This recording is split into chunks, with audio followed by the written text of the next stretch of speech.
Tu veux que je fasse la pub pour la... Non. Il est insolent. Hein. Bon les amis, Moi je le sens.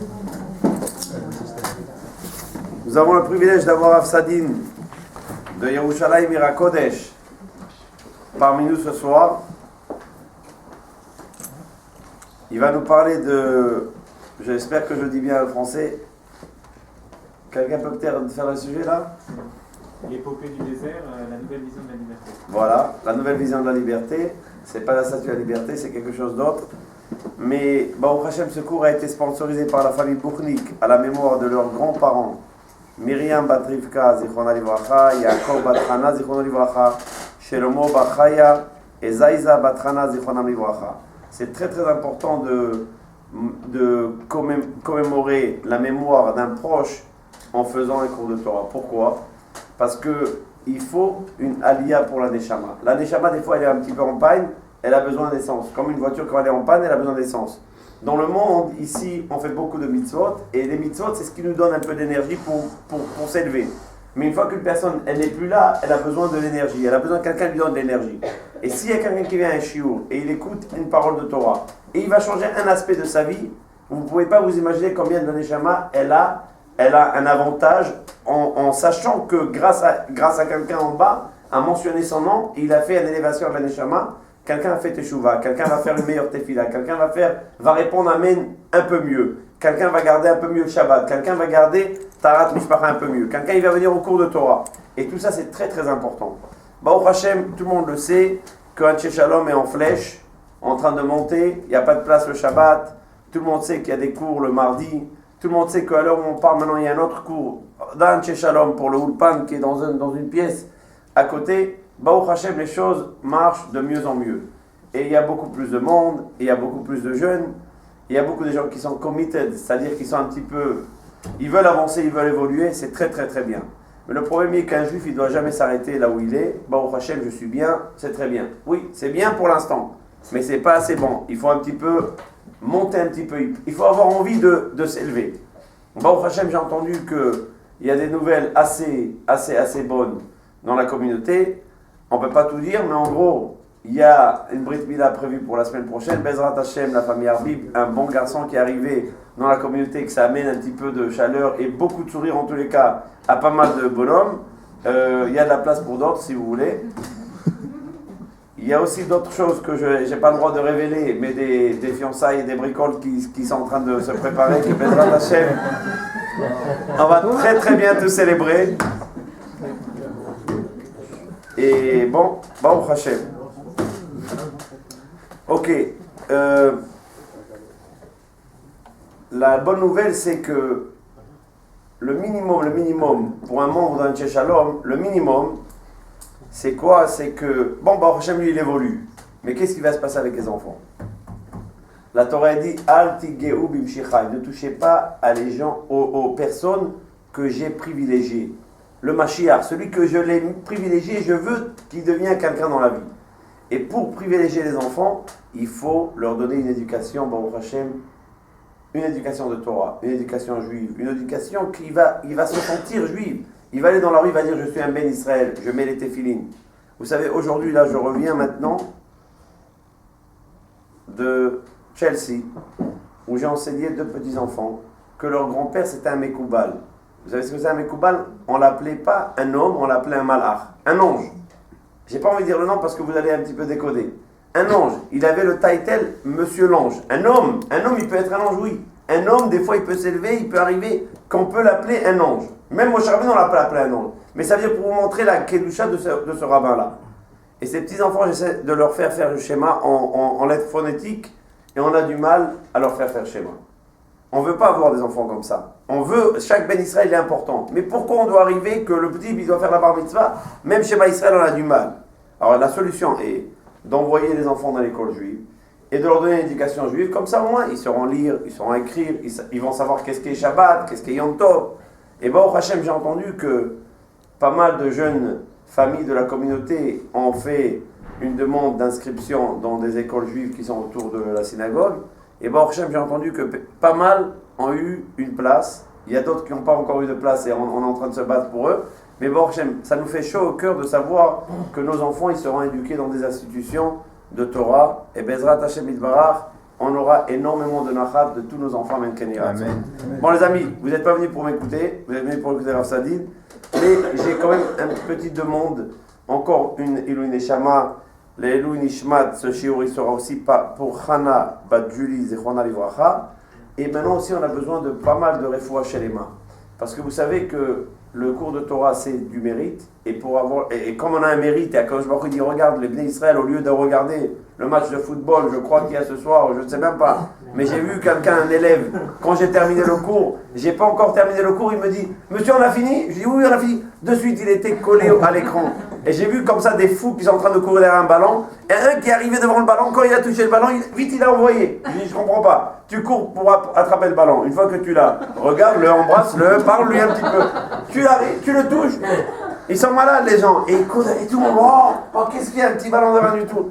Nous on apprend la Torah, on laisse le football, on laisse tout pour écouter les paroles de Torah. Quand je me dis écoutez, Am Israël, j'adore Am Israël quand ils apprennent la Torah. Donc on va essayer de faire, grâce à ce privilège qu'on est venu apprendre la Torah, Hachem il enverra Refoua Shelema tous les Cholam Israël, et en particulier à la petite de M. Cohen, Eden Bat Ilana Cohen. Vous connaissez M. Cohen là? Johanna Cohen. Shakadosh Baruch Hu Yishlach la Refoua Shelema. David ben Batsheva, Chai ben Sarah, Yosef ben Sarah, et tous les cholim d'Am Israël, Aaron ben Habiba, Amen Ken Yhi Ratzon. Tov, on va écouter le cours de Torah, et Bezrat Hashem Yitbarach, on va ressortir tous bien renforcés après le cours de la Torah. Merci beaucoup. Je crois que j'ai fait une trop bonne introduction. Non, mais tout, je voulais continuer à vous écouter, au contraire. Je crois, vous voyez, des fois on croit qu'on vient donner un Dvar Torah, avec Hachem fait ensemble pour Julien, en vérité, je crois qu'on écouter Rafima. On croit qu'on fait des choses, c'est d'autres choses qui se passent. Je remercie M. Rafima de m'avoir invité, aussi M. Bozlan, Olivier, et on remercie aussi M. Boukris. Et alors, ce qui est extraordinaire, c'est que moi je donne un peu des conférences. J'ai un collègue en Israël, je m'occupe plutôt en Israël, mais je vous donne assez régulièrement des conférences pas dans le monde, dans toute l'Europe, on va dire, pas dans le monde entier quand même, pas encore. Et c'est marrant, chaque pays, les Juifs, ils obéissent au pays. Et d'habitude, toujours. Et j'ai vu que les Anglais ne font jamais rien comme les autres. Et toujours, il y a une constante dans les chiots, il met à peu près 80%, enfin j'exagère, on va dire 60% de femmes minimum, 40% d'hommes. C'est toujours comme ça, les chiorim en France, en Suisse, en Belgique, à Monaco. Ici, c'est le contraire. Ces Anglais, Baruch Hashem, ils sont les Juifs. Ici, j'ai jamais vu ça. Plus d'hommes que de. D'ailleurs, c'est sympa. Plus d'hommes que de femmes, c'est exceptionnel. Et les Anglais font tout à l'envers et c'est très bien. Alors, je suis sûr qu'en Suisse, ils viennent à l'heure. Hein. Je suis sûr qu'en Suisse, ils viennent à l'heure. Il faut faire très attention. Vous savez, en Suisse, j'ai appris une grande chose. J'avais fait une blague. En pensant que les Juifs, on allait communier dans la blague, mais les Juifs sont patriotes au pays où ils sont, les Français un peu moins. Et j'avais fait une blague, j'avais dit, vous savez que chaque pays, America, c'est Amrek, peuple vide, étymologiquement en hébreu, le peuple vide de culture. Vous prenez par exemple Russie, Racha, mot méchant. Et j'ai dit Genève, Sarfat, là-bas c'est la baguette, Sarfat, le pain étroit. Et j'ai dit Genève, et c'était à l'époque des banques, vous savez, où ils avaient caché l'argent des Juifs. J'ai dit Genève, c'est l'étymologie de Geneva, ceux qui volent en hébreu. Alors vous rigolez, mais j'ai vu une salle, imaginez, il y a 100 personnes qui ont fait une tronche comme ça, du genre, qu'est-ce que c'est que ce rustre?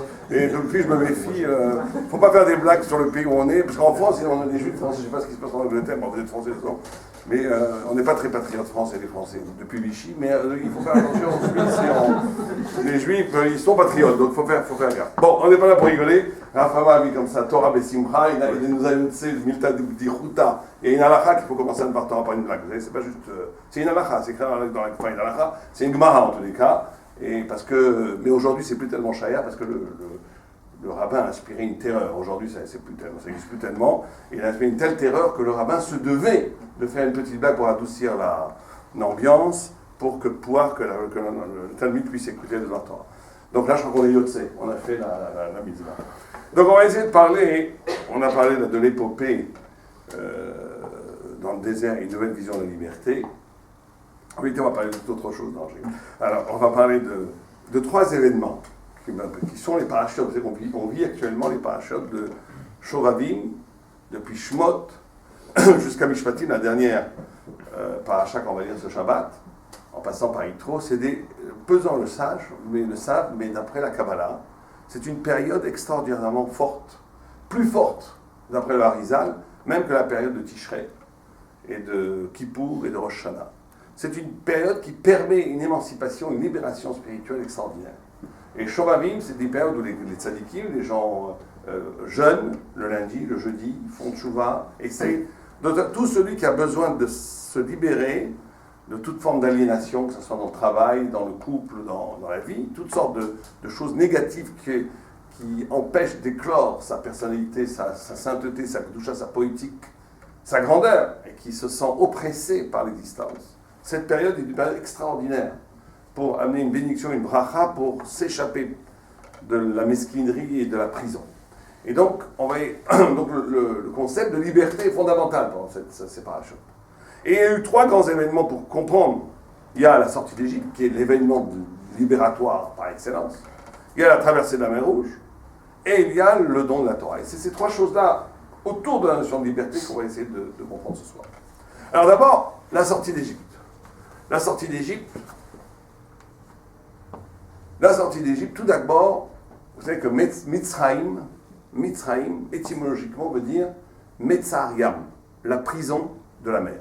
La prison de la mer. Ce qui était mer, sans eux, la prison de l'océan. On met en prison l'océan. Donc on était en Égypte, le peuple juif est né dans une civilisation qui était capable de mettre en prison la mer.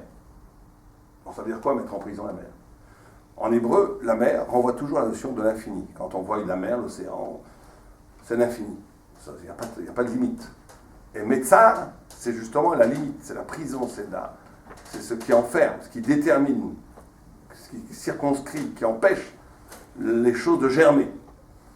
Et donc on est en présence d'une civilisation qui met en prison l'infini. D'ailleurs, Yam, la force numérique, vous savez qu'en hébreu, chaque mot doit être lu au niveau de la lettre, au niveau du chiffre, puisque ça s'appelle la gamatria. Yam, c'est Yud même, Yud c'est 10, même c'est 40, ça fait 50. 50, c'est toujours le chiffre de l'infini. 7, c'est le chiffre de la nature. 7 fois 7, c'est 49, c'est la nature à son maximum. Et après, quand on a dépassé ce 49, on arrive à 50, qui est le chiffre d'au-delà de la nature. C'est pour ça que 49 jours après la sortie d'Égypte, 50e jour, on reçoit la Torah. 49 années, un cycle de 49 années. La 50e année, c'est le jubilé, c'est le Yovel, où là, on retrouve une année absolument extraordinaire. On a du mal à imaginer ce que c'est l'année du Yovel. Certains commentateurs disent que c'est comme la Neila. C'est la dernière prière qu'on fait à Kippour, où tout le monde est comme un ange, pendant tout un an. C'est Kippour pendant un an. Pendant un an. Où tous les esclaves étaient libérés, où toutes les terres revenaient à leurs anciens propriétaires. Il y avait une liberté, tous les mécanismes, tous les processus économiques qui s'étaient inscrits pendant 50 ans s'annulaient pour revenir à l'origine. On a 49 portes de la connaissance, la 50e porte, c'est Dieu. On est toujours, le chiffre de 50, c'est le chiffre de l'infini. On est en face à une civilisation qui met l'infini en prison. Ça veut dire quoi mettre l'infini en prison? Ça peut vouloir dire quoi de mettre la vérité, l'infini en prison? Alors le Maharal de Prague explique comme ça. Il dit, mettre l'infini en prison, ça veut dire que même la spiritualité, même la liberté, elle est tributaire d'un processus. On va essayer de comprendre ce que ça veut dire. Vous savez, pour donner un exemple très simple, aujourd'hui, si on prend un exemple contemporain, les scientifiques, la plupart, considèrent qu'au début de tout, il y a d'énergie. Une sorte de boule de feu, de Big Bang, mais même d'autres théories. Il y a une énergie pure. Cette énergie, en se dilatant, va créer les premiers noyaux qui vont faire les premiers après les atomes. Les atomes vont faire la première loi de la gravité universelle qui va avoir les premières galaxies qui vont se former, après les premières planètes. Ces planètes vont faire du minéral. Le minéral après va faire du végétal. Du végétal après va faire de l'animal. Après l'animal, à un moment donné, va un animal plus sophistiqué que les autres, comme un ancêtre singe, va lever la tête au ciel, et va commencer à réfléchir, on ne sait pas trop comment, et après il va projeter des images sur les cavernes, il va commencer à parler, et avec des signes, il va commencer à écrire, et on va arriver, au bout d'un milliard d'années, on peut transformer une carotte en lapin. Aujourd'hui, c'est facile, il suffit de donner un peu de temps. Voilà. Donc, et on arrive après à une pensée, à une parole, et après on arrive à des concepts. Et après on arrive au concept intellectuel, et après même spirituel. À la fin, au bout de la chaîne, on arrive à Dieu. Et à une religion. Cette façon de voir, c'est mettre l'infini en prison. Vous remarquerez que dans cette façon de voir, ce qui est premier, ce qui est originel, c'est la matière, l'énergie, la matière. En Égypte, il y avait beaucoup de spiritualité. Simplement, toute cette spiritualité était toujours le résultat d'un processus matériel, conditionnant la... Quand on peut tout expliquer, quand on peut tout expliquer à partir de la psychanalyse, à partir de la sociologie, à partir... Si on peut expliquer le comportement de quelqu'un, on peut comprendre pourquoi il agit, pourquoi il pense, pourquoi il parle comme il le fait à partir de faits objectifs qui n'illustrent pas sa génialité, sa sublimité, sa neshama, ce qu'il est profondément, on a mis l'infini en prison. Mettre l'infini en prison, ça veut dire qu'avant tout, il y a de la matière. Avant tout, il y a une histoire. Avant tout, il y a quelque chose qui fabrique des concepts, qui fabrique de la spiritualité, qui fabrique de l'essence, mais qu'avant tout, il y a l'existence. L'existence précède l'essence. Vous comprenez? Or, être juif, c'est fondamentalement rompre avec ce schéma. Et c'est-à-dire de pouvoir se connecter avec quelque chose en soi qui n'est pas lié à aucun processus. Se connecter avec quelque chose en soi qui est élu, qui est élection, Amsegoula, qui est élu, qui est la forme séparée, comme ça le Maharal Lapin le nomme, Tsura Mouvdelet, une forme séparée. C'est que quand le monde a été créé avec le Yud et le He, et le He c'est un Dalet, qui est les 4 points cardinaux, qui sont l'extension de la matière, et le Yud, qui est le point qui unifie la matière, qui donne sens à la matière. Ça fait un He. Et tout le problème dans l'existence, est-ce qu'on est dans le Dalet ou dans le Yud? Normalement, le monde doit être séparé, que les non-juifs sont dans le Dalet et les juifs sont dans le Yud. C'est pas toujours comme ça. Mais ça doit être comme ça. Ça veut dire qu'on doit être capable de comprendre et de se connecter avec quelque chose en nous qui est plus ancien que nous-mêmes. Et c'est le secret même de la liberté. Quelque chose qui est plus originel que même mes parents, que même mon identité, que même mon existence. Quelque chose qui est de l'ordre de l'essence de pourquoi j'ai été créé. Vous savez que dans la paracha, dans la Haggadah, qu'on va lire dans Pessah, mais Pessah c'est bientôt dans 1 mois et demi, il y a un discours très étrange entre le Racha et la Haggadah. Le Racha dit Mazot Lachem. C'est quoi ça pour vous? À quoi ça sert tout ça? Mazot Lachem. On lui répond Ba'avorzé. C'est pour cela que Dieu nous a sortis d'Égypte. En première vue, c'est un discours de sourd.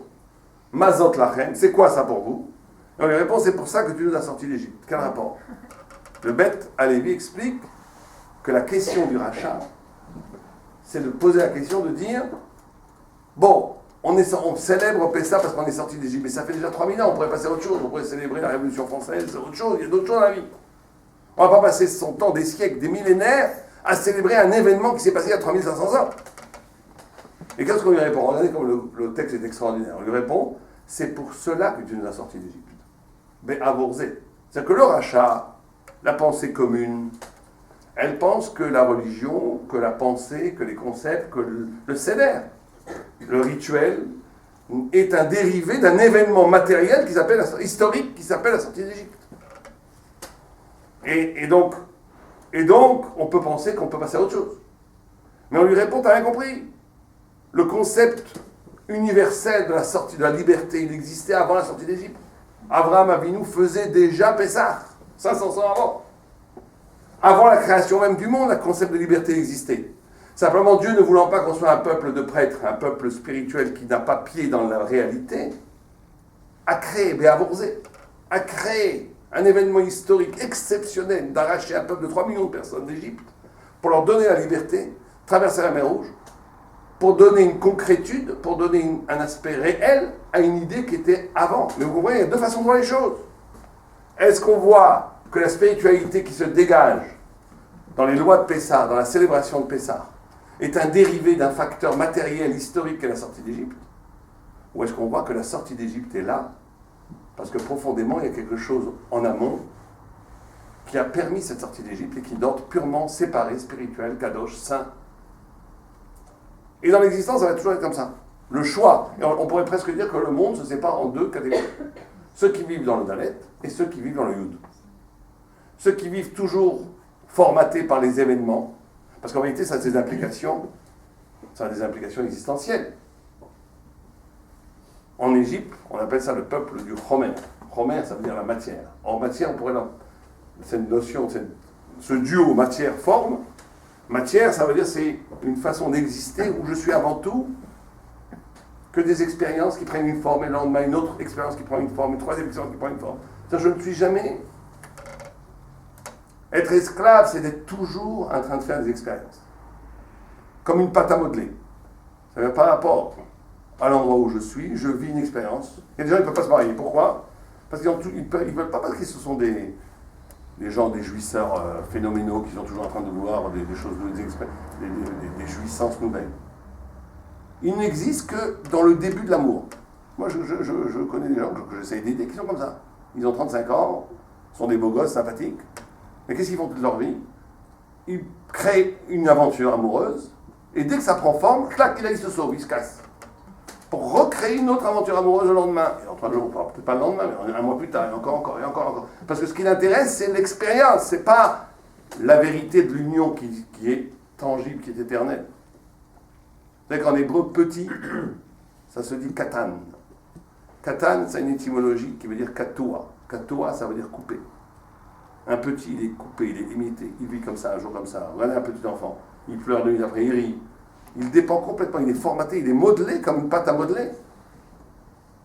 Par l'environnement, par des processus qui l'entourent. On peut être katan jusqu'à 50, 100 ans. Ça veut dire que ma vie, elle est toujours une répétition. Il n'y a pas d'unité dans l'existence. Il n'y a pas de forme séparée.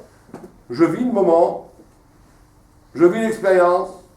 Cette expérience m'amène à un moment donné à vivre comme ça, bleu, le lendemain, parce que l'ambiance elle est rose, je suis rose, le lendemain. Vous voyez comment les gens pensent. C'est extraordinaire comment les gens pensent. Les gens pensent par rapport à ce qu'on désire, ce qu'ils pensent. Le mariage pour tous en France, je ne sais pas si vous avez entendu, c'est un grand débat. Il y a 20 ans, personne ne pouvait penser ça. Aujourd'hui, tout le monde pense comme ça. Pourquoi? Parce qu'on a dit que c'est comme ça qu'il faut penser. Alors pourquoi pas? C'est-à-dire qu'on va penser selon la modalité, la puissance qui m'oblige à penser. Une sorte d'intoxication idéologique. Je suis obligé de penser comme tout le monde pense, sinon je suis réactionnaire, je ne suis pas bien, sinon je ne suis pas dans le coup, sinon je suis là. Donc je suis toujours une pâte à modeler qui est modelée par une puissance qui a aucun rapport avec moi. C'est ça l'esclavage.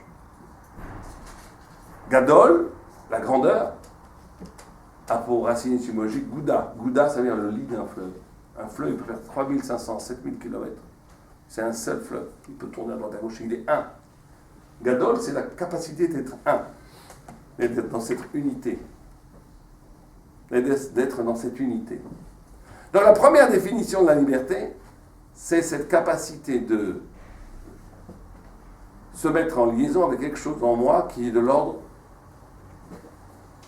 qui n'a pas été sculpté, modelé par les événements, par des processus. Qui est de l'ordre d'un neshama, du sentiment de l'âme à l'intérieur de mon existence. Alors, deuxième grand mouvement qui se passe, c'est qu'une fois qu'ils sont sortis d'Égypte, à ce moment-là, il y a la traversée de la mer Rouge. Et là, le Zohar, qui est un grand livre de Kabbalah, le grand livre, la Bible de la Kabbalah, pose une question extraordinaire. Il dit qu'on dit que quand la mer Rouge est ouverte, le peuple juif a vu une vision de Dieu tellement forte que même ce qu'on appelle une chifra canaanite, ça veut dire même le degré le plus bas de ce qui est juif, ce qu'a reçu la Torah. C'est même pas une juive, une chifra canaanite, c'est une sorte de non-juif qui a accompagné les juifs, a vu, mais c'est une non-juif qui est obligée de faire les mitzvot, c'est le niveau le plus bas du peuple juif, a vu ce que le prophète Cheskel ben Bouzi n'a pas vu. Une vision absolument totale de Dieu. Au point où le Zohar nous laisse entendre que au niveau de la révélation divine, il n'y avait pas de différence entre la révélation à l'ouverture de la mer Rouge et la révélation au Mont Sinaï. C'était de même niveau. La révélation était de même niveau. Alors le Zohar pose la question, ici la révélation est du même niveau, alors qu'est-ce qui différencie ces deux événements? Et le Zohar dit Pascha Zahama. Pascha Zahama, ça veut dire au Mont Sinaï, le peuple juif est devenu immortel. Alors qu'à l'ouverture de la mer Rouge, non. Atkan, le Zohar. Le Zohar, il ne dit pas plus. Après, on a vu, c'est incompréhensible ce texte. On vient de te dire que tu as eu le même niveau de révélation dans les deux. Ouverture de la mer Rouge, Mont Sinaï, même niveau de révélation. Et on te dit, question alors, Qu'est-ce qui différencie les deux? On te dit une conséquence. Là, ils sont devenus immortels, et là, non. Et pourquoi? Parce que c'est le même niveau de révélation. Alors, si on se demande quel est l'événement, quel est le pasouk, le verset clé dans le mont Sinaï. Quelqu'un sait? Si je vous demande, si on lit la paracha la semaine dernière, Yitro, les 10 commandements. Naaseh v'nishma, c'est très fort, mais c'était avant le mont Sinaï, c'est 3 jours avant. Naaseh v'nishma, on pourrait faire un cours sur ça. C'est extraordinaire, parce que Gemara dit dans Shabbat 88, elle dit que c'est un secret des anges. La capacité de faire quelque chose avant de l'avoir compris. À première vue, on dirait que c'est idiot de faire quelque chose avant d'avoir compris. Alors que Gemara, elle dit que c'est quelque chose. Naaseh v'nishma, c'est nous ferons et après nous comprendrons. Une capacité de sentir l'obligation avant de l'avoir intellectualisé. Mais c'est tout un autre pan, ça. Sur le mont Sinaï, quelqu'un se rappelle comment on a lu la Torah il n'y a pas longtemps. Tout le monde était à Shabbat, j'imagine. Donc, quel est le passage qui va le plus frapper dans le mont Sinaï? Allez, c'est une mitzvah de participer, donc, comme ça, c'est une étude collective. Personne n'a une idée? De mourir sans s'approcher de la montagne. S'approcher de la montagne, oui, mais est-ce que c'est extraordinaire? Il y a un événement extraordinaire qui s'est passé au mont Sinaï, qui est écrit noir sur blanc sur le passouk. C'est quoi?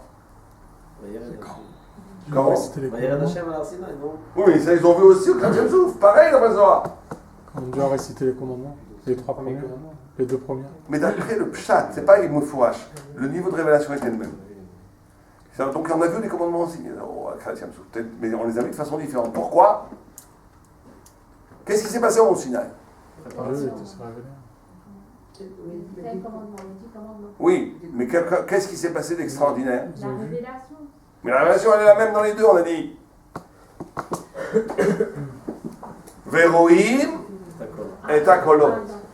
Ils ont vu les voix. Il faut prendre au sérieux, parce que voir les voix, si ce n'est pas écrit dans la Torah, quelqu'un vous raconte ça, vous dites, il a bu un coup de trop.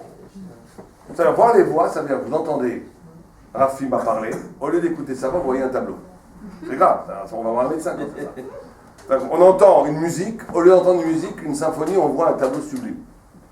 Alors on dit ça va pas, alors on va au musée pour se calmer, on voit des tableaux, au lieu de voir des tableaux, parce que le Midrash dit, mais Chamou est un roi. Ils ont entendu le visible. C'est-à-dire qu'ils ont, ce qui est normalement audible est devenu visible, et ce qui est visible est devenu audible.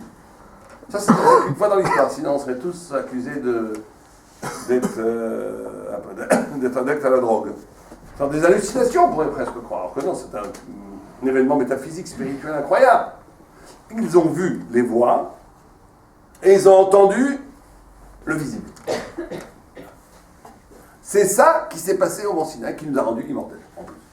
On va se dire, mais quelle importance, c'est extraordinaire, c'est effectivement de voir des voix.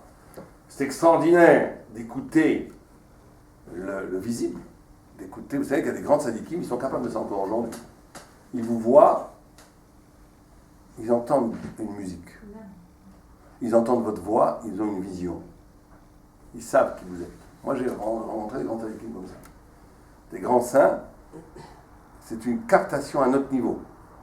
Une fois, pour la petite histoire, c'est extraordinaire, on peut ne pas adhérer, mais ça, on n'est pas obligé d'adhérer aux histoires des rabbinim, mais c'est assez extraordinaire. Ça arrive à quelqu'un que je ne connais pas personnellement, mais qui connaît la personne à qui c'est arrivé. Il a été voir Baba Saleh, vous connaissez Baba Saleh, qui est un grand saint, et Baba Saleh lui a dit « Racha, va-t'en d'ici, Racha !» Imagine, vous allez voir un grand homme, et vous entendez Racha, c'est un mécréant, mécréant, va-t'en d'ici. Oh, vous imaginez le truc. Il en peut plus. Il lui voulait une bracha, il a reçu une clala presque. Il ne comprend pas, il pleure, il essaye. Et chaque fois qu'il voit le Baba Saleh, il dit mécréant, va-t'en. Et un jour, il revient, il pleure tellement, il dit ah, allez, viens. Et il lui donne une bracha, et il ne comprend rien du tout. Et il demande à son chamash, à son bedeau, je crois, à ceux qui s'occupent. Il lui dit c'est très simple, il m'a raconté qu'il a vu sur ta tête l'ange de la mort. Et que tu devais mourir. Et il l'a vu. Et quand il criait Racha, va-t'en, il ne parlait pas à toi, il parlait à l'ange. Et il t'a sauvé la vie, tu peux lui dire merci. Bon, c'est pas tout le monde qui voit un ange de la mort sur la chevelure, sur les bigoudis de quelqu'un, il faut être fort. Mais il a vu, lui. J'ai une autre histoire qu'avec Baba Saleh qui est arrivé, un ami à moi que je connais très bien, C'est un prof de philo, un peu hérétique, grand en gueule, sympathique d'ailleurs, qui est marié avec une cousine de Salé. Figurez-vous. Vous parlez de Mekoumal dans la famille. Lui, il est marié carrément avec une petite cousine. Pas religieux du tout et tout, mais marié avec, une fois, il était un Seder de Pessah. Et lui, c'est lui qui l'a raconté, alors que c'est un mécréant total. Enfin, il a peut-être fait un peu de choses. Il était assis à table avec Salé. Et lui, il était impressionné quand même de voir Même lui, il était impressionné. Il se disait, nous, on essaie de se forcer à être tzaddik, lui, il se forçait à être rachat. Il se disait, mais c'est un vieux vieillard. Il essayait de se persuader de ne pas se laisser influencer par la sainteté de Baba Salé. Et il se disait, c'est un vieillard. Et Baba Salé l'a regardé avec un puits dans le paupière, schlac, il est tombé, il s'est évadé. Comme ça, il m'a raconté lui-même. Donc il y a des gens qui ont des forces comme ça. Il y a des gens qui ont des forces. Bon, on pourrait raconter beaucoup d'histoires sur les tzaddikim. C'est toujours extraordinaire. Mais revenons aux idées théoriques, parce qu'on est ici pour étudier. Donc on a dit, ce qui différencie le mont Sinaï de la sortie d'Égypte, c'est de voir les voix et d'entendre le visible. Alors ça veut dire quoi? Alors là, on touche à un des secrets profonds du don de la Torah qui rend libre. Vous savez que c'est extraordinaire, une Gemara, très souvent la Gemara pose comme ça des questions qui ont l'air un peu rigolotes et qui sont en réalité très très très très profondes. Elle pose une question en disant, comment se fait-il qu'un malentendant ne donne pas naissance à un malentendant? Qu'un aveugle ne donne pas naissance à un aveugle? Qu'un Ahmad ne donne pas naissance à un Ahmad? Non, dis pas ça. Comment ça se fait qu'il n'y a pas de déterminisme généalogique absolu? On voit très bien qu'il y a des parents complètement idiots qui donnent des filles très intelligents et malheureusement, voici le contraire. Mais la Gemara, elle parle plutôt de voir et d'entendre. Encore voir et entendre. Et comment qu'un aveugle ne donne pas une question qui a l'air rigolote, presque. Et la Gemara répond une chose extraordinaire. Elle dit, mais balbel zera. Je ne sais pas s'il y a des médecins ici, où il n'y a que de finance. Il y a que la finance ici. D'accord? Mais balbel zera, ça veut dire que elle mélange la semence, littéralement. La semence est mélangée. J'en ai parlé à un biologiste, il était atterré d'entendre ça, parce que vous savez, c'est toutes les lois de Mendel. C'est ça. C'est le mélange qui recouvre. Le fait qu'on mélange les cellules fait qu'il y a une reconduction des données génétiques qui fait qu'un aveugle ne donne pas un aveugle. Mais plus profondément que ça, et ça a été découvert. Rachid dit qu'est-ce qui a été découvert par la science il y a 30-40 ans. Rachid dit la chose suivante.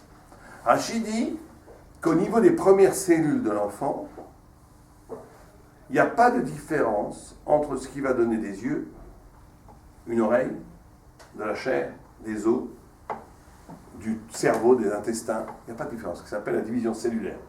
Ce sont des cellules omnipotentes, les premières cellules de l'embryon, les premiers jours où il y a fusion entre le spermatozoïde et l'ovule, le développement de ces cellules sont des cellules qui sont riches de toutes les potentialités de la vie. C'est extraordinaire. Rachid dit ça il y a 1000 ans. L'embryologie a trouvé ça il y a 30-40 ans. La division cellulaire, d'ailleurs, c'est des cellules souches. Et il y a beaucoup de promesses thérapeutiques avec ces cellules souches, puisqu'elles sont capables de former du cœur, de former du foie. On va pouvoir les prendre. On espère la médecine de demain, elle va être basée sur ça. On espère pouvoir prendre ces cellules souches et les greffer sur des gens dont certains membres sont détruits pour les reconstruire, etc. On pourrait les mettre dans le foie pour quelqu'un qui a une cirrhose, pour redynamiser le foie, etc. Mais regardez ce que dit la Gemara. Donc la Gemara, elle dit qu'au niveau de l'essence de la vie, au niveau du prémisse de l'existence de la vie, il n'y a pas de différence entre la vue, l'écoute, l'odorat, le cerveau, l'intestin. Tout est un. La vie originelle est un et après elle va se diviser pour créer plusieurs formes de vie.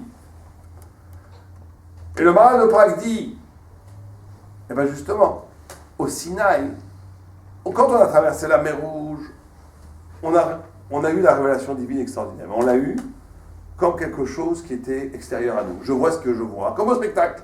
Spectacle fabuleux, spectacle grandiose. La mer Rouge qui s'ouvre, Dieu qui apparaît. On a dit, voilà mon Dieu. Les Juifs ont reconnu Dieu au-dessus des vagues. C'était une vision fabuleuse. Mais c'était une vision fabuleuse comme au spectacle en 3 dimensions. C'est-à-dire, je voyais ce qu'il y avait à voir, j'écoutais ce qu'il y avait à écouter. Moi, je reste là, Dieu reste là-bas. Au mont Sinaï, ce qui s'est passé, c'est qu'on a accueilli cette révélation avec, on va dire, l'œil de la vie. l'œil des cellules souches, pour les choses le plus précisément possible. On a capté la vérité divine et on l'a connectée avec l'intériorité de nous-mêmes à un niveau tellement puissant qu'on ne faisait plus qu'un avec la révélation. Et c'est ça qui nous a rendu immortels. Et donc là, on arrive à quelque chose de très important au sens de qu'est-ce que c'est les mitzvot. Vous savez que les 10 commandements, le premier commandement c'est lequel? Anochi Hashem. C'est le squelette de ce que c'est un homme. Anochi Hashem. En face, le 6e, c'est tu ne tueras point. C'est qu'on te dit Anochi Hashem. Comment tu vois que Dieu. Vous savez que le 10 commandements, c'est les 5 à droite, c'est de l'homme à Dieu. 5 à gauche, c'est de l'homme à l'homme. Et celle au centre, c'est de l'homme à lui-même. Donc c'est comme ça que l'homme vit. Il faut avoir ces 3 rapports. Quelqu'un qui n'aurait qu'un rapport qu'avec Dieu et pas avec l'autre, il ne serait pas véritablement religieux. Quelqu'un qui aurait qu'un rapport qu'avec l'autre et pas avec Dieu aussi. Quelqu'un qui a un rapport avec Dieu, avec l'autre et pas avec lui-même aussi. C'est ces 3 rapports qu'on se doit d'avoir. Le premier commandement, c'est « Je suis ton Dieu » et en face, tu ne tueras point. Comme pour nous dire que être véritablement avec Dieu, c'est de ne pas tuer l'autre. Vous savez quoi, de ne pas tuer l'autre? Faire exister l'autre. Pas le tuer, ça veut dire lui donner de la vie. Vous savez que dans tous les problèmes de couple, dans les problèmes de travail, partout, tout le temps quand on s'occupe de problèmes de couple, notamment, mais pas que dans le problème de couple, le problème fondamental, c'est celui-là. Est-ce que l'autre fait exister l'autre? Ou est-ce que l'autre tue l'autre? Toujours le même problème. Est-ce qu'une personne est capable de faire, puisqu'il est avec Dieu, l'autre tsar, de donner de l'existence à l'autre? Vous savez quoi donner de l'existence à l'autre? Le reconnaître, lui dire un petit mot gentil, être capable de lui donner sa place. C'est quoi le tuer l'autre? C'est que l'autre est une menace pour moi, donc boum, tout le temps que je peux le descendre, je descends, tant que je peux l'annuler, je l'annule, tant que je peux l'envelopper dans l'oubli, et je le tue. Et ça, c'est une trahison aussi horizontale de Dieu, parce que celui qui est véritablement avec Dieu, il n'est pas égotique, il n'est pas qu'avec lui, il est capable de donner de la vie à l'autre, de donner du sens à l'autre, de donner de l'existence à l'autre. On est homme que s'il y a ce double rapport. Hachem, une dimension de s'arracher à soi-même, de s'arracher à sa petite vie, à sa mesquinerie, à la grandeur, à Dieu. Et ça se vérifie que c'est vrai, et que ce n'est pas juste une religion de superstition, si je suis capable dans mon rapport horizontal avec l'autre de donner de la vie, de donner de la joie, de donner de la portance à l'autre. Une fois, il y avait un grand rabbi qui s'appelait Rabbi Yoshua Ben Levi, qui a rencontré Eliyahu Hanavi, le prophète. Il lui a dit « Qui a le droit ici au monde futur ?» Qui a le droit ici au monde futur? On parlait de gens avec des kippas et des papillotes. Et des perles. Qui a le droit au monde futur? Il a dit personne. Il dit ah bon? Il dit sauf 2 là-bas. Alors il va voir les 2, il croyait que c'était des grands tzadikim, des grands sages, des grands tamil ramim, des grands rabbins. Non, c'était 2 clowns. C'est pas possible, il s'est trompé. Il dit alors, mais qu'est-ce que vous faites de si extraordinaire? Il dit non, on fait rien du tout, on fait le clown. Mais c'est pas possible. Il dit non, mais une chose, quand on fait le clown, on n'a qu'une seule pensée, on veut rendre les gens heureux. C'est ça qui nous intéresse. On est content quand les gens sont heureux. Ouh, celui qui est content quand les gens sont heureux, lui, ça donne à ce moment-là. C'est ça qui permet à... C'est ça que Hachem aime. Vous comprenez? La notion de Anochi Hachem, je suis Dieu, et en face, tu ne tueras point, c'est de dire que cette spiritualité n'est spiritualité que dans la mesure où elle montre que ce n'est pas toujours moi qui est en jeu, c'est l'autre. C'est un point fondamental, point très important. On atteint la liberté véritablement qu'à ce prix-là. Je vais vous livrer une réflexion qui est extraordinaire. Il y a une grande question chez les sages du Moyen-Âge, entre Maïmonide et Nachmanide. Est-ce que Dieu fait tout? Par exemple, je prends ce papier-là, je lâche. Il va tomber ou pas? Vous ne savez pas où il tombe? Oui, il tombe. Ah, il tombe. Est-ce que ce papier qui tombe, c'est Dieu qui le fait ou non? Ou c'est la gravité universelle? Qu'est-ce que vous dites? C'est Dieu. C'est Dieu.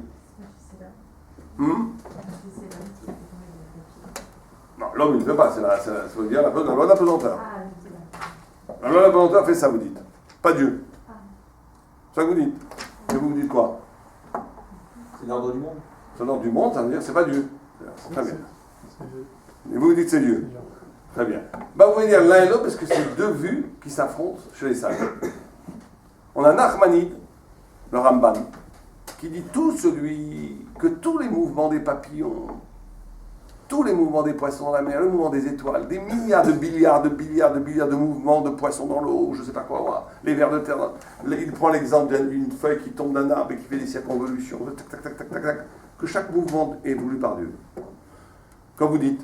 Et il dit, C'est ce que je dis. ah, c'est pas ce que vous dites. Alors, lui, il dit ça. Et il dit, Kol Mishima Amin Bateva, et tout celui qui croit en la nature, El Nochelek Betorat Moshe n'a pas de part dans la Torah de Moïse. Donc tout est voulu par Dieu, à chaque instant. Dieu est omnipotent, il peut tout faire, des milliards de mouvements en une seule seconde, il n'y a pas d'effort chez Dieu. Sa volonté crée le réel, et la réalité est le reflet de sa volonté. Tout est voulu par Dieu. Au même instant, dans des milliards de galaxies, tout est voulu par Dieu. Bon, ça c'est Nachmanide. Vient Maïmonide, et il dit pas du tout, il faut laisser tranquille le bon Dieu avec les papillons. Il a créé une machine extraordinaire qui s'appelle l'univers, qui a ses propres règles, dont la pesanteur. Il influe une énergie constamment à cet univers, mais après ça marche tout seul. Et à ce moment-là, beaucoup de rabbinim ont attaqué Maïmonide en disant Maïmonide a été influencé par la pensée grecque à ce moment-là, par la philosophie, etc. Mais Maïmonide, c'était pas rigolo. C'est un immense aigle de la Torah. Donc il faut essayer de comprendre sa pensée. C'est pas une imitation de la pensée aristotélien, etc. C'est beaucoup plus profond que ça. Et il dit d'ailleurs, pour comprendre la profondeur de la parole de Maïmonide, il dit une phrase qui me fait frémir à moi. Il dit parce que la Hashgacha, l'intervention de Dieu dans la vie, ce qu'on appelle la providence en français, elle est proportionnelle à l'intelligence. Ça veut dire quoi ça? La Hashgacha est proportionnelle à l'intelligence. Lui en hébreu il dit Hashgacha tluya bechorma. Qu'est-ce que ça peut bien vouloir dire? Qu'est-ce que ça peut bien vouloir dire? Alors les commentateurs expliquent comme ça. Pour le Rambam, pour Maïmonide, quand un homme reste dans la nature, qu'il est prisonnier de l'Égypte, qu'il est dans la nature, qu'il est dans les processus dont on a parlé avant, eh bien Dieu ne s'occupe pas de lui. Le même Maïmonide, c'est pas moi qui raconte ça, c'est lui dans le Moré Nevuchim, raconte l'histoire d'un moustique qui est sur la babouche de Mustapha. Et qu'il y a Mohamed en face, qui crache un gros glavio. C'est lui qui dit, excusez-moi, de l'image, un peu pas très propre, un gros glavio, chlac, qui tombe sur le moustique et qui tue le moustique. Fin tragique du moustique. Et Maïmonide pose la question, est-ce que cette fin tragique du moustique de Mustapha est voulue par Dieu? Même question. Et il dit non. Pourquoi? Parce que le moustique, comme il est idiot, il est mal, il n'a pas de chorma, il n'a aucune intelligence, il est soumis à la nature. Le Ramban Nachmanide dira que non. Il dira que Dieu a voulu que ce moustique meure à cet instant. Donc on a une discussion ici abyssale. Mais qu'est-ce que Maïmonide dit? Maïmonide dit que quand quelqu'un est dans la nature, Dieu n'intervient pas dans sa vie. Quelqu'un s'arrache de la nature, c'est ça la chorma. Ça s'arrache de la nature, Dieu intervient dans sa vie. Alors si je vous demande c'est quoi s'arracher de la nature? Je vois que les Juifs imitent le pays. Vous êtes très, très, très calme ici. Je pose la même question à Sarcelles, ça boue. Je vois ici, vous avez pris vraiment, c'est un clan là. Vous êtes très gentleman. Alors qu'est-ce que vous dites? Pensez l'autre. C'est la spiritualité. Pensez l'autre. Calmez l'autre. C'est quoi s'arracher de la nature? Pensez l'autre. Penser l'autre, d'accord. Mais ça ne suffit pas. C'est le principe. spirituellement. Ouais, mais ça veut dire quoi, but spirituellement? Alors si je vous redemande la question. Se rapprocher de Dieu. Comment on fait? Et voir Dieu Dans tout. Pas nécessairement dans tout, mais D'accord, d'accord. différentes situations. C'est le bon kivoun. Quelqu'un d'autre idée? C'est quoi s'arracher de la nature? C'est comprendre le monde. Faire chez Comprendre le monde, voir la nature, on comprend. Si je le comprends, Essayer de le comprendre. C'est la foi en Dieu. Tu dis attends. c'est la Torah, mais ça, vous avez raison, mais c'est des effets. Mais si je vous donne un truc simple, Maîtriser, être au-dessus. maîtriser, voilà, vous brûlez, On se rapproche on est un peu plus au sud, on s'éloigne des brumes de London. Alors, quelqu'un a d'autres idées? Comment? Ne pas subir, très bien. Eh bien, dit Rav Miller, il dit une chose très simple. Il dit sortir de la nature. Et c'est une grande... Ça, c'est un... Il ne faut pas le faire pour ça, mais celui qui a compris ça et qui sait l'utiliser, s'il veut des brachot, des bénédictions et des choses, c'est une clé extraordinaire. Il dit sortir de la nature, c'est d'être capable de ne pas être réactif. On sait qu'on ne pas être réactif. Sortir de la nature, un animal, vous le frappez, il vous mord. Frappez un chien sur le museau, il va vous mordre. Vous lui donnez un bonbon ou du sucre, il va vous lécher la main. Être dans la nature, c'est d'être réactif. Vous êtes gentil, vous me faites la tête, je vous fais la tête. Vous êtes gentil avec moi, je suis gentil avec vous. Vous êtes bon pour mon boulot, vous m'aidez dans mon travail, je vais vous aider. Retour d'ascenseur, comme on dit. Ça, c'est dans la nature. Ça veut dire donnant, contractuel. Tu es sympa, je suis sympa. Il y a des gens, pourquoi tu fais la tête à ta femme? T'as pas vu la tête qu'elle me fait elle? Bon, ça, c'est la nature. Ça veut dire, tu me fais la tête, je te fais la tête. Un sadique, vous le criez dessus. Je dis merci mon fils, c'est merveilleux. Dieu m'envoie un message, répète. Je veux savoir ce qui se passe. Il n'est pas réactif. Une fois, j'étais à côté d'un grand rab, qui s'appelait Rav Chaim Zimmerman. Et il était en voiture comme ça, et quelqu'un lui a fait, je sais pas, il a doublé quelqu'un, la personne n'a pas aimé, il lui a dit Hamol! Il a traité d'âne. Il a répondu enchanté, après M. Zimmerman. J'ai beaucoup aimé cette façon de ne pas être réactif, justement. De garder son. De pas. Donc, quand on est dans le biologique, tous les hic, psychologiques, biologiques, sociaux, tous les hic, c'est toujours les cortèges du Satan. Biologique, sociologique, tous ces hic. Ça veut dire que je réagis par rapport à la nature. Je suis dans la nature. Je suis dans la nature. Très bien, tu as le droit. Mais sache que tu es dans la nature. Ton mazal, c'est naturel. Sauf si tu es comme le moustique au mauvais endroit au mauvais moment, c'est très mauvais. Mais des fois, la nature, elle est sympa. Si tu es sur un bon brin de soleil, avec une jolie rose qui t'arrive et qui fait un bon parfum, il y a le mazal, ce qu'on appelle le mazal en hébreu. Il y en a qui ont la chance d'être au bon moment, au bon endroit. Il y en a qui n'ont pas la chance. Mais c'est dans la nature, c'est clali, c'est général. Dieu s'occupe pas de toi. Tu es juste au bon moment, au bon endroit. Si tu veux t'arracher, alors c'est quoi s'arracher la nature? Ne pas être réactif. Prenons un exemple. Je vous donne un exemple que je donne toujours et qui fait bien comprendre ça. Imaginez, vous avez passé une journée terrifiante. Vous étiez à la bourse, vous avez perdu tout. Vous avez misé à la hausse, c'était à la baisse. À la baisse, c'était à la hausse. C'est catastrophe. Vos actionnaires vous cherchent au téléphone pour vous faire la peau. Vous n'êtes pas là. Vous n'en pouvez plus. Et vous rentrez chez vous, vous avez fermé tous les ordinateurs, maintenant, j'ai besoin de ma femme m'a quitté, j'en peux plus, je suis dans le terrible. Journée terrifiante. Et il y en a qui sont contents que leur femme donc, donc, la personne, elle est fatiguée, elle rentre chez elle se dit, bon, au moins elle a un réconfort, elle va sourire, faire un petit bain bien chaud, elle se fait un petit biscuit avec du chocolat, bon, chacun son truc, un petit thé épicé, chacun... J'ai besoin maintenant, demain sera une meilleure journée, de me reposer, j'en peux plus. Bon, c'est fini, pensons à autre chose. J'essaie de me relaxer, très bien. Ah, je suis content, le bain est bien fumant, bien chaud, je commence à m'apprêter à me mettre en baignoire, pendant le bain, à ce moment-là, on frappe à la porte. J'attends personne, j'espère que c'est pas ma femme, je vois, je n'ai pas la force pour une discussion, je regarde, oh, Madame Cohen, c'est ma voisine, qui n'a pas un sou, qui m'a fait que des problèmes, et dont son fils l'a quitté depuis 1 an, et elle ne parle que de son fils depuis... J'en peux plus. La nature, j'ouvre la porte, qu'est-ce que vous voulez, Madame Cohen? Je voudrais vous parler de mon fils. À ce moment-là, la voix de la nature, elle dit, quoi va des rétro Satanas? Allez-vous-en. Gentiment, vous lui dites, écoutez, revenez demain, je peux pas maintenant, c'est pas possible demain. Vous avez le droit, c'est la nature. Très bien, fermez la porte, la pauvre, elle rentre chez elle. Mais il y a une autre petite voix là, qui dit, mais cette pauvre femme, elle est seule. Elle a personne à qui parler dans l'immeuble, si c'était moi. Elle a besoin de me parler. J'ouvre la porte. Je la fais rentrer, je l'assois, je lui donne mon thé épicé que je voulais prendre pour moi. Elle le boit. Elle me parle pendant 1 heure de son fils et tout. Et après, elle ressort avec un sourire. Merci, merci. Elle est contente. Vous lui avez donné un peu de bonheur. Waouh. Celui qui fait ça, Dieu, il le prend comme un joyau hors de la nature. Et il peut demander toutes les... Il faut pas... C'est pas faire ça pour ça. Mais il est béni. Dieu intervient dans sa vie. C'est le pshat dans la Gemara qui dit que quelqu'un qui est insulté et qui ne réagit pas, une Gemara dit ça. À ce moment-là, quand il est insulté et qu'il ne réagit pas, il peut demander, il ne veut pas faire honte, alors il ne veut pas rentrer. Pas parce qu'il a peur que l'autre il voit plus. Il ne réagit pas par maîtrise. Il ne veut pas être dans la nature. Il peut prier à ce moment-là pour des miracles. Des miracles peuvent arriver. Parce que c'est des gens qui se sont arrachés de la nature et qui sont dans un rapport, ils font la chose parce qu'elle est bien. Pas par leur intérêt, pas par les biologiques, pas par la réaction, pas par le réactif, pas par ce que vous voulez.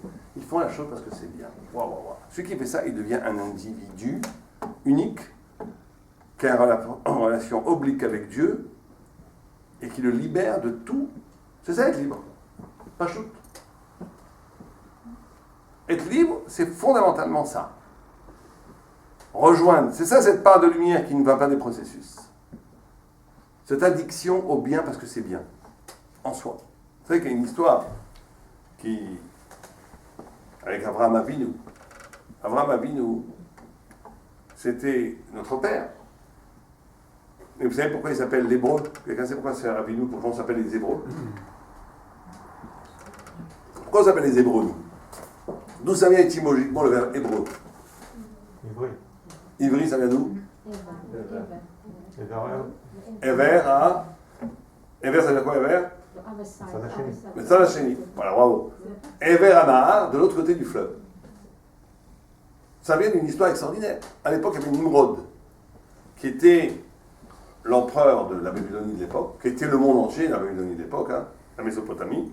C'était véritablement le centre de la puissance économique, militaire, culturelle de l'époque. Tout autour, c'était des sauvages et pratiquement rien.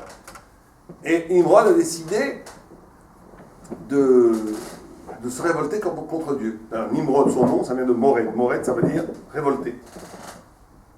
Et il a dit, mais si je me révolte seul, Dieu, il va toujours nous avoir s'il y a des gentils et des méchants. Il a fait faire une combine terrifiante, diabolique. Et s'il y a des gentils et des méchants, alors Dieu, il va frapper les méchants, il va récompenser les gentils, on sera toujours victime. Viens, on se met tous ensemble contre Dieu. Si on se met tous ensemble contre Dieu, il ne pourra plus rien faire. On aura piégé Dieu à son propre piège, puisque Dieu a créé l'homme libre. Donc on va tous se mettre contre lui, et il sera bien obligé d'accepter l'homme à la figure de révolté.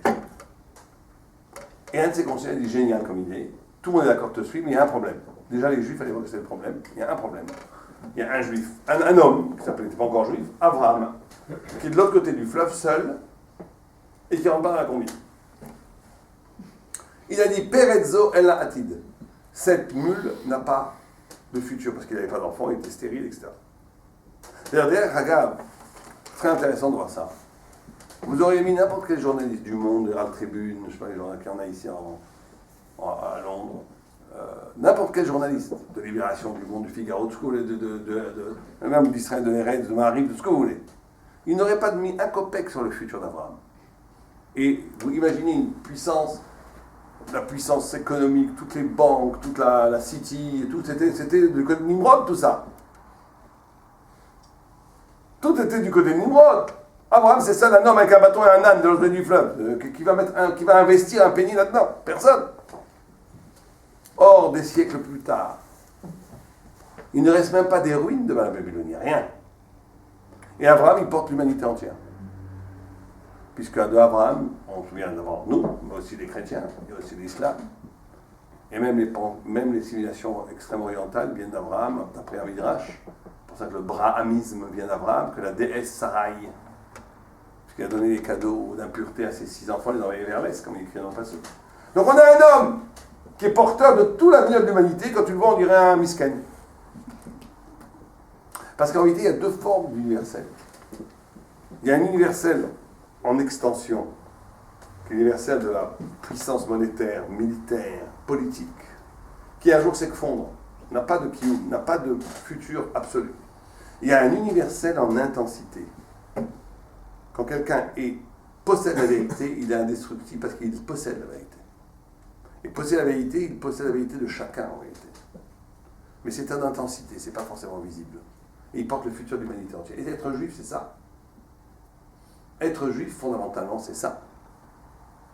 Et ce même Abraham, on l'a mis Nimrod, furieux contre lui, il a mis 10 ans en prison. 10 ans en prison.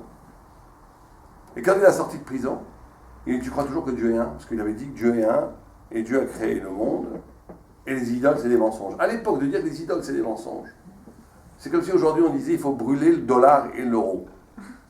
Imaginez que quelqu'un ait le pouvoir de véritablement communiquer ce message qui met en danger le dollar et l'euro. Je vous garantis, on va être en prison. On va trouver quelque chose. Il sera trop dangereux, on le mettra en prison. Et c'est ce qui s'est passé avec Abraham. Et au bout de 10 ans, on lui dit, tu continues toujours à dire ça? Il dit oui. Et on le met devant une fournaise ardente et on va le tuer. Et à ce moment-là, il dit une phrase d'après le Midrash extraordinaire. Il dit, En manik babira.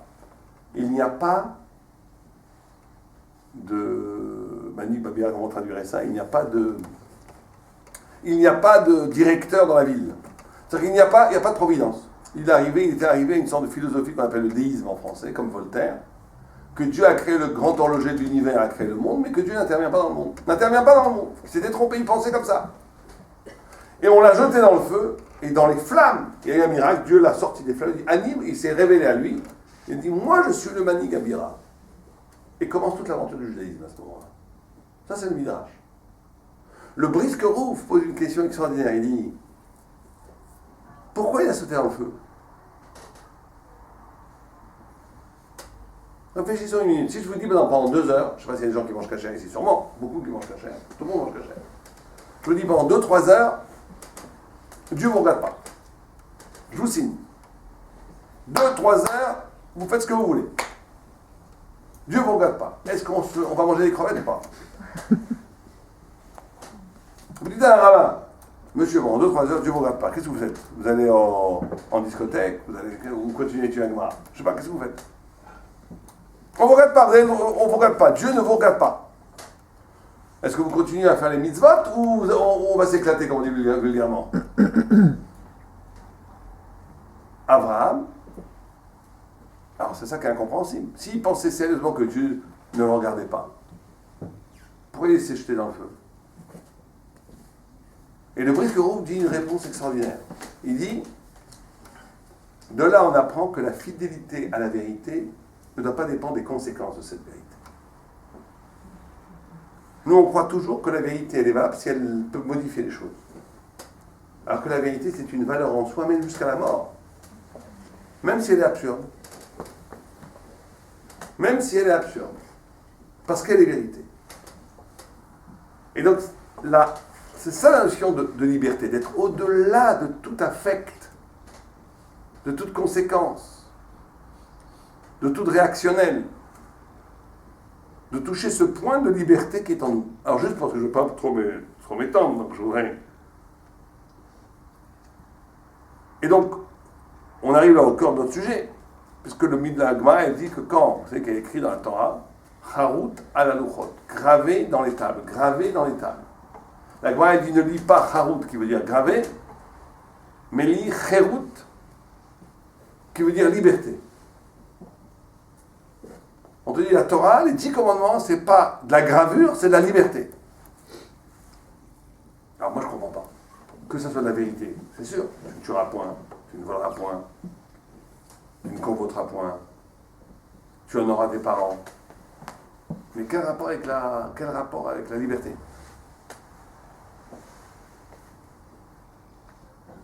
On aurait dû dire émettre à la luchot. En quoi c'est la vérité? C'est au contraire, c'est des lois d'acier qui t'obligent à faire des choses. En quoi c'est la liberté? Alors, on va se poser, comme d'habitude, comme avec la technique d'étude du Maharal de Prague, il faut se poser la question fondamentale. C'est quoi être libre? Si je vous demandais c'est quoi être libre? Être maître de soi-même. Être maître de soi-même, c'est être libre. Pourquoi? Parce qu'on peut maîtriser notre personnalité, quoi. Et ça donne beaucoup de liberté, ça. Être maître de soi-même, c'est ça qui donne la liberté. En plus, on dit, une passion. Bon, on peut avoir cette idée, pourquoi pas. Quelqu'un a une autre idée? Avoir le choix. Avoir quoi? Le choix.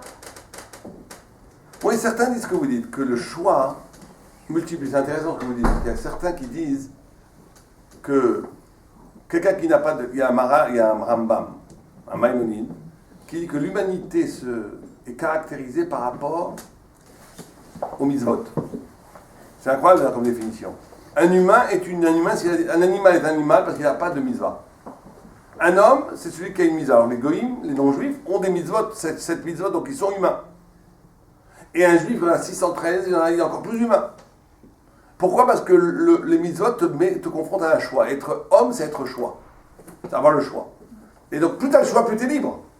Puisque un animal n'a pas de choix, donc il n'est pas libre. Il est complètement conditionné par l'instinct de survie. Alors que la première mitzvah qui est donnée à Adam, tu ne mangeras pas, il avait le choix de manger. Dès qu'on a le choix, on devient humain. Et donc, paradoxalement, plus il y a de mitzvot, plus il y a d'injonctions divines, plus il y a de liberté, puisque ça multiplie la possibilité du choix. Ça, il y a une vue comme ça. Mais de façon plus simple. Être libre, fondamentalement, c'est être soi-même. C'est comme ça que c'est écrit. Être soi-même. Être soi-même, c'est être libre. Quelqu'un qui vit la vie que quelqu'un d'autre lui impose n'est pas libre. Quelqu'un qui ne vit pas, c'est même la définition même de la joie. Être joyeux, c'est de sentir que tu vis ton existence. Ah, c'est une existence dure, compliquée des fois, un peu tordue. Mais tu sens que tu vis ta vie, tu es joyeux. La joie elle-même, c'est de sentir que tu vis. Imaginez que quelqu'un vous met sur un peloton d'exécution, et on va bientôt baisser le sabre pour vous lancer une salve de boulets, et que tout d'un coup on entend, monsieur, vous êtes, ça y est, gracié. Et il saute comme une sauterelle, tellement il est heureux de vivre. Pourquoi? Parce qu'il est heureux de vivre. Il a pris conscience à ce moment-là qu'il vit. Mais 2 minutes après, il a les mêmes problèmes, il a le même déficit à la banque, la même femme qui lui fait la tête, il a toujours les mêmes problèmes. Ma femme m'adore, mais ne fait pas du tout la tête. Ne croyez pas que ça soit un lapsus. Donc, vous comprenez? La plupart du temps, les gens sont tristes parce qu'ils ne sentent pas le sentiment d'exister, c'est tout. Et quand on a un grand événement, quand on se marie, quand on est heureux de se marier, quand on a un enfant qui naît, le bonheur, c'est quoi? C'est simplement à ce moment-là, je me sens exister, c'est tout. Je sens ma vie parce que c'est tellement fort que je sens l'existence. Donc être, c'est en même temps la joie et c'est en même temps être libre. Quand je suis, tout simplement être. Très bien. Définition que la Torah donne et qui est très vraie. Mais dans ce cas-là, quel rapport avec les mitzvot? Quel rapport avec les... Tu ne tueras point, tu ne voleras point. Est-ce que c'est peut-être respecter l'autre aussi? Oui, mais si on dit qu'être libre, c'est être soi-même, pourquoi on te dit que les mitzvot, c'est être soi-même? C'est être libre, pardon. On est obligé de dire mathématiquement que les mitzvot, en vérité, elles révèlent qui tu es.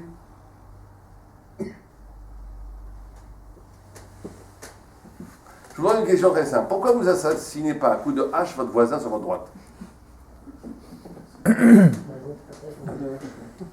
Moi, j'en ai pas. Pourquoi? Est-ce que c'est parce qu'il y a une mitzvah en l'air qui vous dit tu ne tueras point? Ou est-ce que c'est parce que vous êtes constitué dans votre humanité par tu ne tueras point? Quelque part, chaque personne d'entre nous, j'espère en tous les cas, ne tue pas son voisin et même sa belle-mère, pas parce que Dieu lui dit tu tueras point simplement, mais parce que s'il tuait la personne, il se tuerait lui-même. Il se tuerait lui-même, il sent que tu as... Prenez le cas le plus déclaré, tuer un enfant. La plupart des gens préfèrent mourir que tuer un enfant. Je ne peux pas tuer un enfant, je préfère mourir. C'est impossible pour moi de tuer un enfant, parce que si je tue un enfant, je me tue moi-même. Donc au niveau de l'otirtsa, tu ne tueras pas, on est tous des sadikim plus ou moins.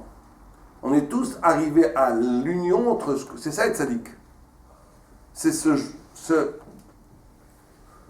la jointure entre mon être et la parole infinie de Dieu. Et c'est ça la joie. Et c'est ça la liberté. C'est quelqu'un qui n'est que ce que Dieu dit, je le fais. Quelque part, c'est triste, parce qu'il y a encore avec lui. Il y a des grands religieux qui sont formidables, mais qui sont tristes. Pourquoi? Parce que ils font les choses que Dieu leur a dit, ils ont peur de ne pas le faire, parce qu'ils ont peur de Dieu. C'est très bien, ça ne valait qu'on soit à ce niveau-là. Mais quelque part, c'est pas ça que la Torah demande. Quelqu'un qui ne fait que ce qu'il a envie de faire, qui ne fait que son côté à lui. C'est aussi la chair est triste. Très rapidement, la vie est triste parce que ça ne veut rien dire. Il y a une vie qui n'a pas de sens. Une vie qui n'est que du désir. Aucun sens. Même l'épanouissement personnel, ça ne suffit pas. Quand quelqu'un, il arrive à combiner les deux, il fait quelque chose, pas que parce que Dieu l'a dit. Bien sûr aussi parce que Dieu l'a dit. Il rentre dans une mitzvah. Il rentre dans une dimension de l'infini de la parole de Dieu. Mais cette mitzvah, elle est en même temps le reflet d'une partie de lui-même, qui se magnifie, qui s'étincelle, qui s'allume au regard de la mitzvah. À ce moment-là, c'est la liberté et la joie. C'est à ce moment-là qu'il est libre. Parce que c'est en même temps lui, et c'est en même temps Dieu. C'est en même temps la plus profonde intrigue de lui-même, et c'est en même temps éternel et infini. C'est pas limité à sa finitude. C'est en même temps les deux, ça c'est merveilleux. C'est pour ça qu'il a écrit Charut à la rote. Ne dit pas Charut quand on a l'idée de gravure, c'est que l'écriture c'est quelque chose qui est sur un support. La gravure, c'est que le message et le support font un. Quand quelque chose est gravé, il n'y a pas besoin d'écrire. Je peux graver sur une pierre sans crayon. Et c'est lisible. Parce que le message, l'écriture et la pierre ne font plus qu'un. Et bien, la Torah ne fait plus qu'un avec la personne quand il accède à un niveau de conscience et un niveau spirituel où les mitzvot sont vécus comme une partie essentielle de lui-même. On le comprend tout à fait avec Tutur à point. Certains ici, je suis sûr qu'ils ne pourraient plus envisager de vivre sans Shabbat. C'est une partie d'eux-mêmes. Mais il y a des mitzvot, c'est plus compliqué. Je vais mettre de fili, non, c'est pas pour l'aimer. On l'aimait, bon, c'est déjà bien, mais ce qu'elle n'a pas avec moi. Donc les mitzvahs, c'est pas quelque chose d'extérieur, c'est pas non plus New Age. J'utilise la Torah pour me sentir bien dans ma peau. Ça, c'est très mauvais, ça. Les gens, ils me disent pas que je fais Shabbat. Parce qu'avant qu'on ne faisait pas Shabbat, on se disputait, on regardait la télé, c'était une horreur. Depuis qu'on fait Shabbat, on peut parler. Bon, je dis, c'est pas mal déjà. Mais Shabbat, c'est pas ça. Shabbat, c'est pas pour avoir une discussion familiale. Shabbat, c'est l'arrêt du temps économique et social pour écouter la splendeur infinie du temps divin. C'est quelque chose d'extraordinaire, spirituellement. Bon, c'est pas mal. Pareil avec Nida, il y a des gens qui vous disent depuis que ma femme va au mikvé, c'est merveilleux, on se remarie tous les mois et c'est comme on va au restaurant, c'est merveilleux, c'est une sorte de retrouvaille. Bon, à levaille, c'est déjà pas mal, ils vont au mikvé. Mais c'est pas ça, ceux qui étudient les choses de Tahara, ça va beaucoup plus loin, etc. etc.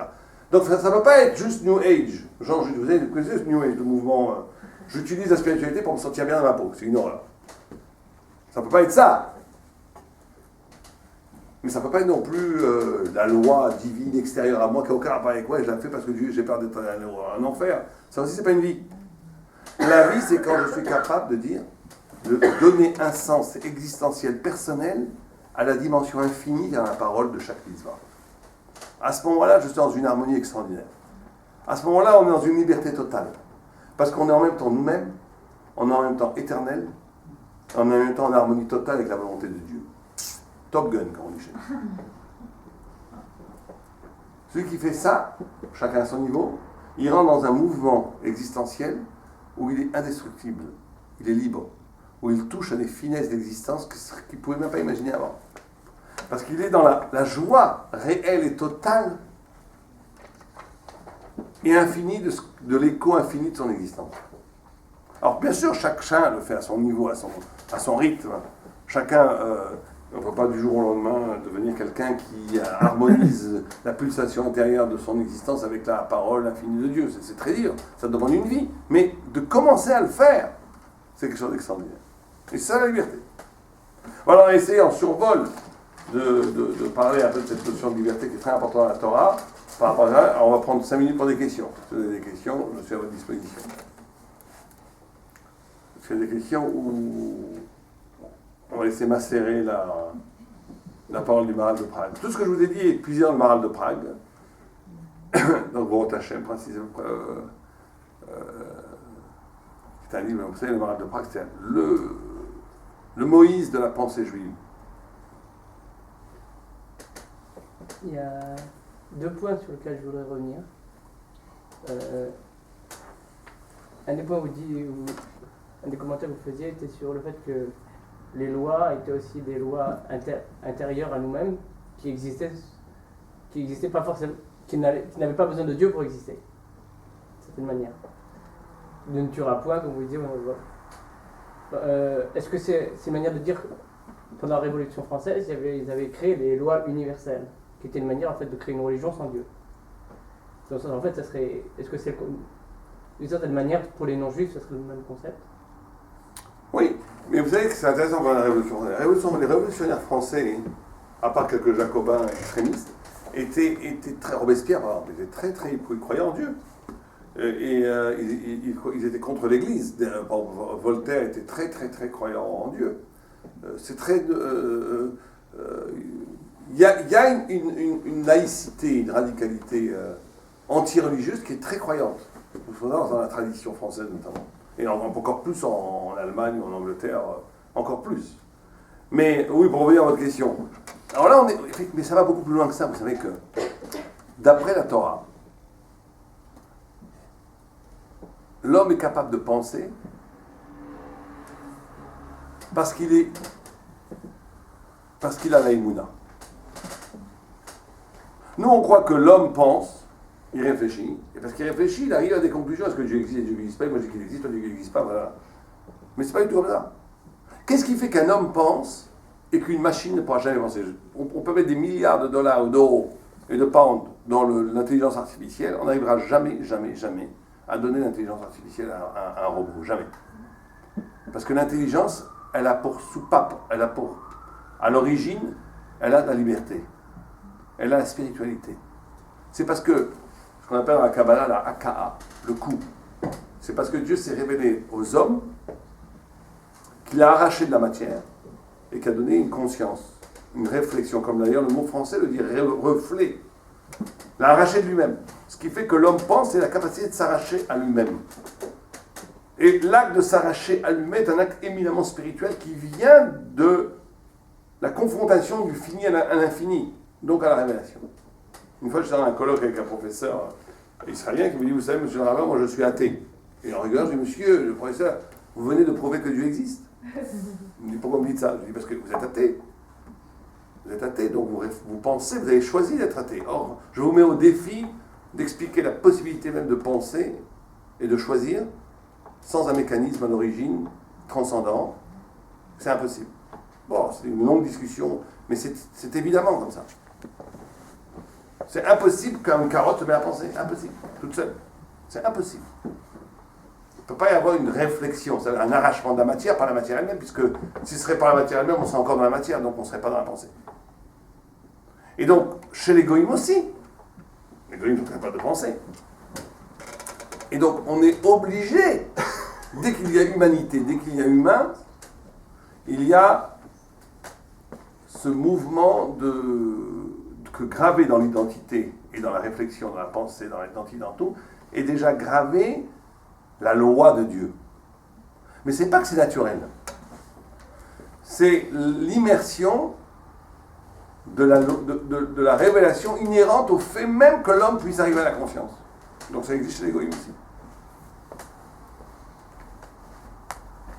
Il ne peut pas y avoir de pensée, et donc d'idée, et donc de loi, si à l'origine il n'y a pas quelque chose de divin là-dedans. Impossible.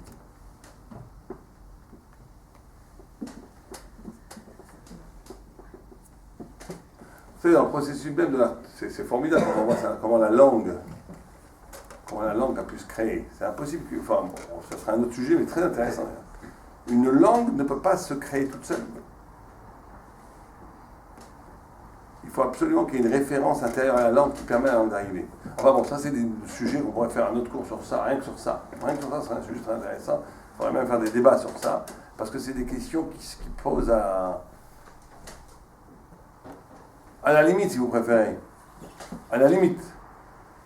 Il faut savoir que dans le discours officiel, universitaire, intellectuel en Europe, je ne sais pas, en tous les cas en France, dans la langue française, les scientifiques et les philosophes prennent une posture comme si ce qu'ils disaient était halakha Moshe Sinai, comme si c'était évident et tout. Alors qu'ils sont complètement au moins autant que les religieux dans l'acceptation de premiers prémices qui sont absolument improuvables. De croire que la conscience arrive tout seul, c'est beaucoup plus religieux que de croire qu'une conscience est possible parce qu'il y a un Dieu. Vous comprenez? Bien, est-ce qu'il y a d'autres questions? Bien, alors bonne soirée. Good evening, comme on dit chez nous.